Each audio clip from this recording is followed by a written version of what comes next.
Hello, and welcome to the Pragmatic Product Chat series, where we tackle the biggest challenges facing today's product management, product marketing, and other market and data-driven professionals with some of the best minds in the industry.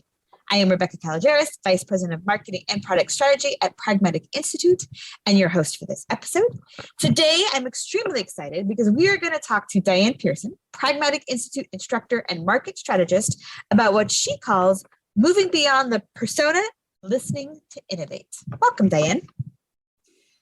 Great to be here, Rebecca. It is always a pleasure to have you. If you've not had the pleasure of sitting in Diane's classroom, you definitely should. She always brings so much enthusiasm to it and also a great deal of experience and stories to the place. So this is going to be a good conversation. You know, and I agree. It's always good to hear Rebecca's perspective on these things too. So I'm looking forward to it. Awesome. All right. When we talk about beyond the persona, listening to innovate, you say beyond the persona. Does that mean like you think they're not valuable anymore? We're moving past that. That's passé? No, not at all. Personas are really valuable. They're the best way to crystallize that common view of buyers and users for internal teams. It's just that you don't get the whole picture from personas. We always start with personas and their problems. That is the place to start. But if you want to innovate, you're going to need to listen to other people in the market and also listen for different things. Interesting you say innovate too, right? Because lots of people, it's like such a buzzword. Nobody wants to be like, no, I don't want to innovate. That sounds terrible. But it can mean a lot of different things, right? It's not just shiny new things that we're all chasing. Well, when you say innovate, what do you mean? You know, that's a good place to start. We always start with our common language. So what are we talking about when we say innovate? A lot of organizations confuse innovation with invention. So let's just start there for a minute. Invention is generally agreed to be the initial creation or discovery of a product or a process. They're actually not so much products as they are enabling technologies or ways of doing things. Things like, like cloud computing or mRNA. They're certainly productized by some companies, but they're used to redefine or enable a huge variety of things like small business software products and vaccines, those particular examples respectively. So innovation, on the other hand, occurs when somebody improves on or makes a significant contribution to an existing product, process, or service, or solves a problem that everybody knows about but hasn't been able to solve. So in pragmatic terms, this means solving a market problem that was previously unsolvable or solving it in a different way, so significantly different that the market considers abandoning what it used before. And so for businesses, this doesn't mean just leaping off a cliff and doing something that no market problem has been established for. For businesses, this really means, is there some way to solve these problems we've all known about but couldn't solve? Or is a new problem emerging in the markets that we serve or the personas that we serve today that we might actually be able to solve for them? That's the way I think about innovation in pragmatic terms. When I think about that, right, that makes it really clear why innovate is so important, right? That is where you really differentiate yourself than the competition. And I think when we think about pragmatic, it is that differentiated, but that is grounded in market problems. So you're not differentiating for differentiation's sake, right? We're doing it differently, but it doesn't necessarily better, or nobody really wanted it, right? Then you get that fear of pickup. But it's really about being able to kind of get your own space in the market because there's such a leap forward, but it's such a leap forward in the direction that the market was hoping you could go. You know, Rebecca, I think that's exactly right, because what we're really trying to do, invention is about just creation, whereas innovation is much more market driven. It is still about solving problems for markets. It's just how far out is that window, or what exists today that nobody has solved? So it certainly is the new, it's the different, it's the frontier, but it is the frontier of a country you are trying to travel in, I guess is a good way to put it. Yeah, no, absolutely. So then when we're thinking about innovate, right, which then it's a place we do want to get to, what do we have to listen for? How do we innovate? Everybody knows the Henry Ford quote that he may or may not have said about like listening to people and what they want and not being able to hear maybe the innovation there. When you're saying like, let's listen in order to figure out where to innovate? What are the kind of key considerations there? There are several, and one of them, it starts inside the building. So we're going to start inside the building, because the first thing is you got to align with your leadership on whether innovation is what you're really trying to do. Most organizations want to innovate. We feel like we should innovate, but most aren't executing market research and funding the experiments that actually lead to innovation. I actually last week was working with one of our clients at Pragmatic, and it's a mid-level leadership team, really bright group of people, but they were talking about how their teams are frustrated. Their executives are talking about, hey, we need to be more innovative. We need to find that next big thing. And the product managers are delivering idea after idea, but the executives aren't doing anything with them. They keep coming back to, well, yeah, but we have to solve this first, or, our biggest customer wanted this. And here's the thing with that. If you end up working on bug fixes and minor enhancements to existing products and talking about and spending all your energy thinking about innovation, you're really doing both of those a disservice. There's nothing wrong with focusing on improving existing products for existing customers. It carries its own risks, but so does being an innovator. What is wrong, not to mention wasteful and demoralizing, is saying one thing and then doing the other. So let's say everybody is on board. The whole organization is aligned around wanting to be innovative. What needs to be different, and how do you listen to your market? So I guess to me, this has always come back to, it's more about what you listen, who you listen to, and what you listen for. Because most organizations, and we say this in class a lot, most organizations tend to over-listen to users and over-listen to existing customers. Those are the very people who are most invested in the status quo. They're the ones who want things to be incrementally different, incremental small changes and improvements. Again, nothing wrong with that, but it's not innovation. It's really hard to get those folks to step back and have a strategic discussion. And sometimes, if they're the users of your products, they might not even be involved in setting strategy or be charged with looking to the future. So make no mistake, listening to innovate is about solving problems for the market. But you probably need to talk to some different people and ask them some different things. Brought up a lot of good points there, right? Like, I think one thing that sometimes we can feel like when executives throw out innovate, it's also like when they throw out strategic. Like, we need to be more strategic, and you're thinking like, we are doing those things, and it can feel like just this rock that one of my good friends used to say, like, oh, they just told me to go fetch a rock, and I fetch a rock and I bring it back, and they're like, not that rock, and I got to go do it again, and I'm like, oh, that can feel like that. And I think part of it is you're talking about is the scale of where we're putting the innovation. And maybe there's a different perspective of, I'm innovating in a small place that the existing customers might be thinking of, or I'm taking the big leap innovation, which is maybe the only one that the exec team is recognizing as innovation. And that different scale can really lead to that feeling that you're in a loop. It can. One of the things we always talk about common language. We started with common language. What do you mean by innovate? What does a big idea mean to you? I worked in organizations where a big idea was, if this thing could bring in $5 million next year, that would be phenomenal.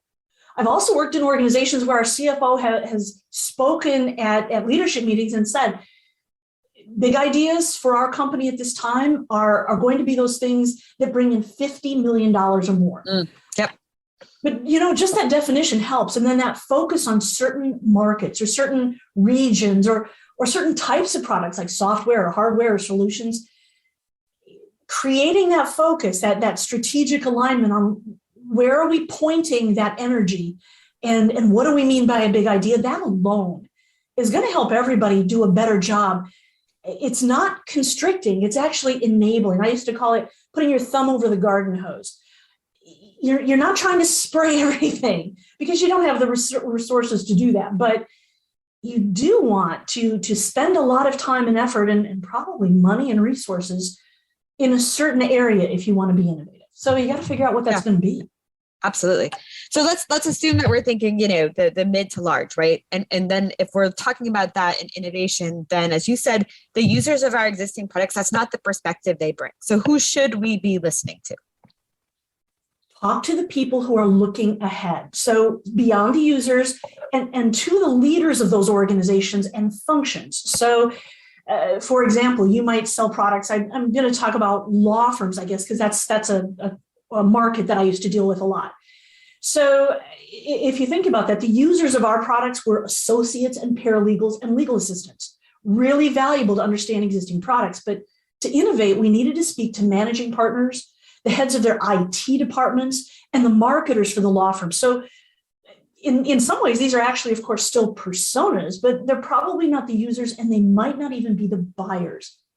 Maybe, maybe what we need are leader personas. That might be a good thing. Maybe we need to listen to the leader personas. Maybe we need to listen to functional personas.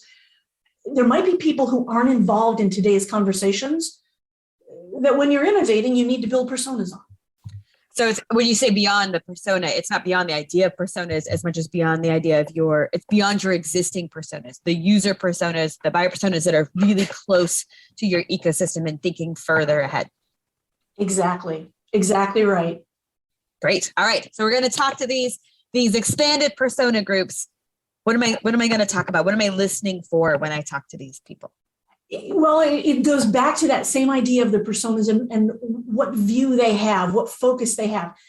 People who are using our products are performing their roles and are valuable sources.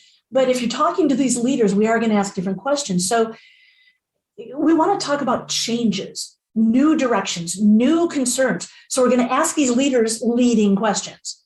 So here's some examples, I guess. How are they going to expand their business in the next 3 years? How is their industry evolving? Are they planning on implementing any new platform technology that perhaps we might need to interoperate with or going to cause gaps in what they do today? How is their role or their responsibilities, or how is their industry evolving? Are priorities shifting? It's not so much, as you said, beyond the persona as it is beyond the persona you build today. Well, that's true. It's really a way to move forward and to extend even your target audience. If you're just talking to the existing personas, that's where you're going to stay. Yeah, exactly. Yeah, we're trying to get past that. If we're trying to become something more to our markets, well, it's like lifting the horizon up. I'm not looking to the next gas station or the next small town. I'm looking to where are we trying to get? And that might be states and states away. Yeah. Okay. So who else, anyone else that we should be listening to in this process? I think that might be one of the biggest things we need to do, because we are still talking about the markets. We're still talking about people inside the companies that you probably deal with today. So absolutely. Innovators are going to connect the dots from emerging or unsolved problems to their emerging ability to solve them. So there are other people to talk to, and there are other things to listen for. So these emerging or unsolved problems, they're going to come from those leaders for sure, but they might also come from laws and regulations. They might come from consumer or social cultural shifts, assumptions about how people can buy things, how that whole buying experience happens, how they get a product, maybe even how they use it, evolving communication channels, changing market priorities. So you have to listen there. So that's going to include understanding what's going on in your market as a market, the function those folks perform, and the roles they play in various workflows. If we go back to my law firm example, that would mean understanding not just the leadership of the law firm, but changes in how law firms are regulated. So what are they able to do as law firms? What's legal and not legal? How do lawyers perform their jobs? How do they bill for their time? How are their markets changing? What are their markets expecting? All of those could open up real innovative opportunities for us to serve that market. So maybe, again, if we go back to those personas, maybe we create a market and a role persona. Maybe something like, in this example I'm giving, large law firms in Peru, or the job of being a paralegal. Maybe we need to have personas that look like that too. Also listen to those who regulate or validate membership in your market. So with law firms, that would be things like state and federal regulations, but also bar requirements, continuing legal education. All of those things are often mandated. So how are those mandates changing? all of these things are just that slightly bigger perspective that allow you to begin to find the synergies, but also the gaps, both in the competition, in their needs, and what's coming maybe 2-3 years down the road. Interesting. I could definitely see, right, we're talking about innovation and finding those emerging problems are going to keep you on the front end. But one of the other things I think we think about when we talk about innovation, or some of us think of, that innovation could just be an innovative solution to an existing problem, right? We talk about our new design course and we think about solution and putting innovation in that process. And I'm curious about how that sort of, and the solutions to those fits into the innovation thinking and cycle. That's actually one of the coolest places, and it's very fun because that problem exists.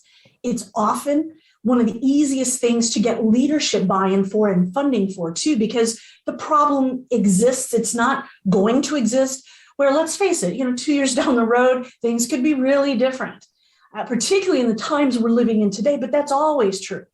And so if a problem already exists and we all know it exists and we just haven't been able to figure out how to solve it, boy, that's an exciting thing. So thinking about and listening for solution options, this is where that invention comes in. Invention is happening all the time, which means you as a product team member have more tools in your toolbox than you had before to solve problems. So the solutions to problems can come from a lot of sources. Technology, changes in regulations, cultural shifts.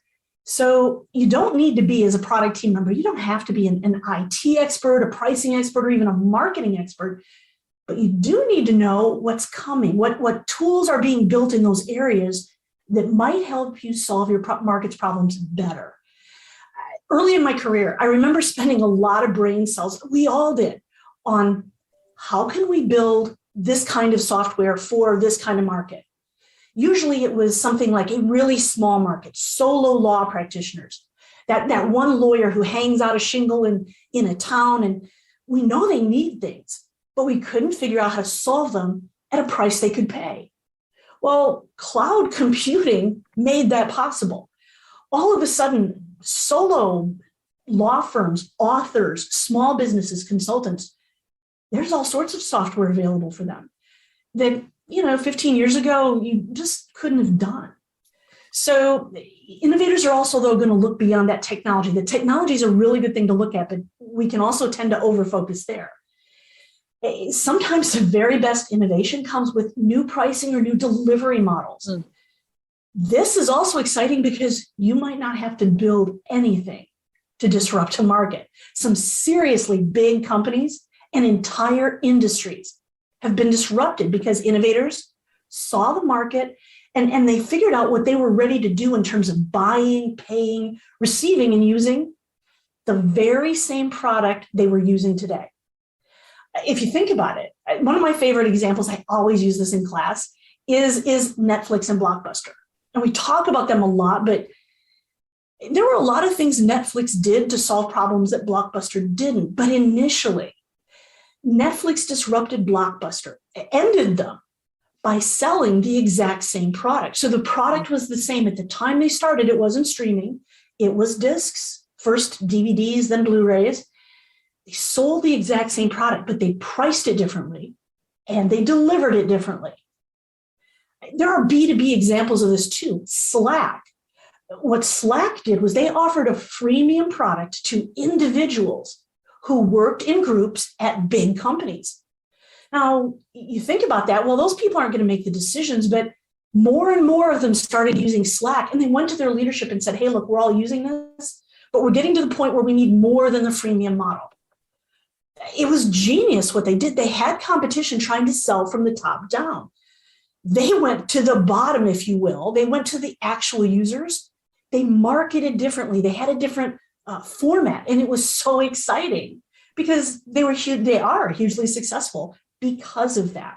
So the message here is, it's not really a different type of persona, but it certainly is asset inventory, which is one of the activities on the framework.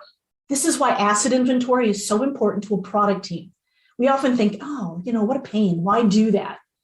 But just a quarterly update these different facets, getting with your leadership team in these functional areas, getting an update on what's new, what they're seeing, you might find a way to solve a market problem where you don't have to build a thing. It is. I think you're right. I think we all think of it as like, oh, asset inventory, that feels more administrative, more things. And I think we all come to this, I've been here a very long time at this point, and I know, like, in my mind, all the things we have, and yet you also know it and forget it at the same time. And just really taking the time to step back and look at, oh gosh, okay, I have these things. How else can I leverage them? As you point out, powerful ability to disrupt. I agree. And I think that whole idea of, we probably know we have it in the back of our minds. I think that's a good point too. It's just, you can't remember everything that's out there and every option you have. But if you start accumulating that list, like you said, you can go, oh yeah, wow, hey, I forgot about that, but we could probably use that to solve this problem. Right. I mean, for heaven's sakes, any marketer listening does that all the time with collateral. And you're like, oh, wait, we did solve this problem. Let me go find that piece of collateral that exists. The more budget, exactly. The more budget constraints you're under, the more you're good at that. And and I think product teams, I think that's a great analogy. So let's again, thinking of product teams, thinking of our beloved listeners, how can product managers fill this gap and get the information that we're talking about here? Like, what specifically is their role in this process? Well, their role is what we always say it is, which is you've got to understand, you've got to gather, organize, analyze, prioritize, and articulate the market problems. So this is extending that discussion a little bit farther out. So instead of just users and buyers even, go to those leaders, find out about the industry and the regulations, build up that asset inventory. So ask yourselves, though, where are we trying to focus this energy? Because this is a lot of work. So where can you get this information? You can get it from the sources that other people do. So you can certainly get it from the markets that you serve, but also the markets that they serve. So what's going on in their customers' world? How could that either put your products at risk or demand that you shift or change? What else are they doing in those organizations that you serve? So what is going on in their IT departments? What's going on in their marketing departments? Those are the kinds of things that give you those inspirations. So you can find them inside the organization. You can find it in their value chain, regulators, government, associations, experts. Those are some of the places you can go to get this information. You can also just be inspired by other industries, just like talking about Slack or Blockbuster and Netflix. Ask yourself, when you talk about those really amazing changes, disruptions in a market, what are the elements that changed? Could we do something like that? Just take a moment, 5-10 minutes even, and brainstorm it. How could we use that element, pricing, distribution, product packaging, to change what we do? Who knows what you might come up with? So you're talking about, a lot of the things we're talking about is market research and the research. And that kind of sounds like, it's kind of like a lot of research, right? How can product teams do this, right? And we have a lot of other things that we have to do as product people, right? So how does the product team do all this? How do we find the time? How do we make it happen? Well, the most important thing there is the thing that we talk about in focus class, which is focus. That's one of the reasons why we spend an entire day on focus, is because most organizations don't focus well. It's so tempting to listen to everybody and try to find everything. It's really hard to say, we're not going to listen to these people. We're going to listen to those people. Because it sounds like, well, but you have to listen to all these folks. You have to acknowledge we don't have unlimited budgets and resources. So choose a market or an audience segment that you believe would be high opportunity and dig in. The good news is the intention is to find emerging opportunities. So the cumulative effort of a little work each week will get you better results in this case than one giant fire drill research project anyway. One of the best elements of this whole idea of innovation is change over time. Change over time is something that you've got to listen to in bite-sized chunks. Yeah, no. And, when you step back and you see the results of that, you can see the innovation, even if it's sometimes harder to see it up close. But one of the things I think you said there that was really powerful, we talk a lot about in focus and build about prioritization, right? But generally we're talking about prioritization of the outputs, what features. But I think you're spot on that it's equally important for us to prioritize the inputs and where we're going to invest and spend the time on the research, because we can't talk to everybody. Let's really think about the most valuable segments and how to get those, the cross learning that we want to. Excellent point. Well, and I love that you said that, because it was a much better way of saying exactly what I meant, which is, there are weak spots in what we do. And one piece of it is we don't plan this gathering of information as well as we should. We tend to just gather what we've always gathered and hope for the best. And we hear it, build it. Innovation probably won't happen that way. Yeah. Okay, I think this also brings up one of the other things that is not just a challenge in this area, it's just a challenge for product teams in general, is there's one thing to kind of get the learning and find it. It's another about how do I communicate it with the organization? How do I help the executives understand that this is where to go and that it is in fact innovative? I've been using this word a lot lately, that is layers. You have to layer this into an organization. It's not something where we can kind of do a Vulcan mind meld. For those of you who are Star Trek fans, Spock used to put his hand on Kirk's shoulder and just push everything into his brain. We can't do that. That'd be a cool thing to find. If we ever have technology for that, that would be pretty cool. But my point here is layers. How many points where others in the organization hear about the market? So put a plan in place, something realistic, based on the amount of resources you have. So how much of all of your time is going to be spent on communication? Establish an amount of time and have a plan. Allow for new employees to get up to speed, for example, with an introduction to your markets. Current employees are going to need to dive deeper, and also they're going to all need to get new information as something comes up. Personas are great, but maybe it's not a PDF, maybe it's a video, maybe it's something they can just listen to while they're doing their exercise in the morning. Maybe a couple videos as part of onboarding, adding market data to various workflow tools like Salesforce and Teams and Slack. Put it where they can find it, give them what they need to empower them to do their jobs better. Make sure that you've got materials or methods like all hands meetings where you can talk about what's changed. But the point is, just as intentionally as you're going to gather this, you definitely do have to have a communication plan. And these layers also mean you're never going to know everything. If for the simple reason that you might know everything today, but something's going to change tomorrow. So we all need to acknowledge that. We need to know you're going to start this process, and boy, there's going to be so much more that you don't know than you do. But you're a successful organization, you're profitable already, so layer it in and get better and better and better. Tell the organization, here are where our blind spots are. And here's how we're prioritizing filling them. So whether it's innovation or nurturing those existing customers, that's probably good advice for everybody. Love that. All right. So we talk about how to find innovation, how to think about the innovative solutions for it. We talk about getting the rest of the organization kind of on board with it. We also have to sometimes get the market on board with it, right? Because innovation, they can be leery of the next big thing, right? Like, is this the next big thing? Is it really going to make my solution? It's harder. Is it, there's a curve to learn it, all of those reasons. How do we get the market to see the advantage of what we're talking about?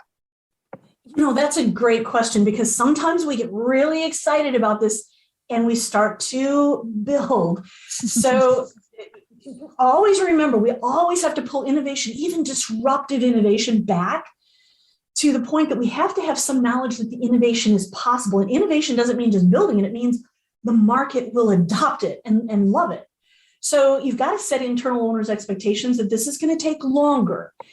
If the organization has said we have an appetite for innovation, that should mean that they have an appetite for something going to market and not generating revenue for a while. But we are still solving market problems. That is the most important thing about innovation, even disruptive innovation. You're still solving a problem. Your market data has either shown you that something is on the horizon and you've connected dots, or it's been there forever and you just hadn't been able to figure out a way to solve it. So this is all still based on discovery and validation. And so you're finding patterns and trends. It's a little bit different than iterative, but it's still about the market. So you've got to do that due diligence first, discovery and validation, then anticipate a launch that is perhaps multi-phase. You're going to have to start with things like awareness, perception, trials. So the launch goals are going to be different, and you're going to have more launch goals than you would with something that is a release to a product that people have been loving for 10 years. So if the organization is aligned around innovation, understanding where revenue comes in innovation, it's not next quarter, it's maybe a year from now. If they understand that their launches are multi-phased, and we also just come back to those first principles of we're still solving problems for the market, I think we're able to get to the market when they're ready for us and keep our organization aligned around it. That's another really good point, Diane. I think organizations expect the creation of innovative solutions to take longer. But I think they expect them to hit market value, return on investment faster once they launch. Right. As I think they're like, it's mind-blowingly innovative. Everyone will buy it tomorrow. And so I think can be a real expectation of like, yeah, you could have a little longer to build it, but once it goes, man, that revenue better flow in. And setting that expectation that it's multi-phase, that it is a learning process for them, particularly the more innovative it is, then especially in a B2B space, I think is a really, really important and a really important conversation to have. Right. It's a bad conversation to have like a week before launch and be like, no, guys, you got this all wrong. Let me show you why. It's, that's the expectation setting from the start. I think that is a really, really good note and one that we sometimes miss. And for established companies, do you know where you can get that information? Go to your finance buddy. Your finance buddy can go back to every product you've launched for the last 5 years and tell you exactly how long it took the market to adopt your product and quite possibly do some analysis or go look at analyst reports to see how long it took for them to adopt the category. It just gives you a little bit of basis and reality for when people say, well, what do you think this is going to bring in the next couple of quarters? When your answer has to be nothing, it would be really nice to have that data from your finance buddy. Right. Nothing, because that's normal. Right. Yeah, and another reason that your finance buddy should be your best buddy. Like, if you don't have a finance buddy, go make a finance buddy. Oh, finance buddy is the best friend a product team member will ever make in the organization. IT's got to be your friends, marketing's got to be your friends, but boy, if you want to get funding and set expectations and talk the language of your leadership, go find a finance buddy. Awesome. All right, Diane, it's been amazing. And we talked about a lot of different things today. If you could get our listeners to do 2 things differently tomorrow based on what we talked about today, what would they be? Well, the first one would be define what innovation means in your organization. So everybody's aligned on what you're looking for. What markets, what kinds of products at a very high level so that you can focus all that energy. The next thing would be to go out and start gathering it, expand those horizons, and maybe go beyond the persona, even though you're still building things like market personas or functional personas, or maybe even association personas. But figure out where you're trying to listen and then go do it. It's fun and exciting. And I think we'd get a lot of very cool innovation if we do more of that. All right, Diane, thank you so much. It was absolutely a pleasure having this conversation with you today. It was really fun, Rebecca. Thank you very much. All right. And I guarantee you guys, this will not be the last time we get to listen to Diane on this podcast. So we'll look forward to the next one. And everybody, thank you very much for listening. Don't forget to join us next week when we tackle another great topic designed to help elevate your product, your company, and your career.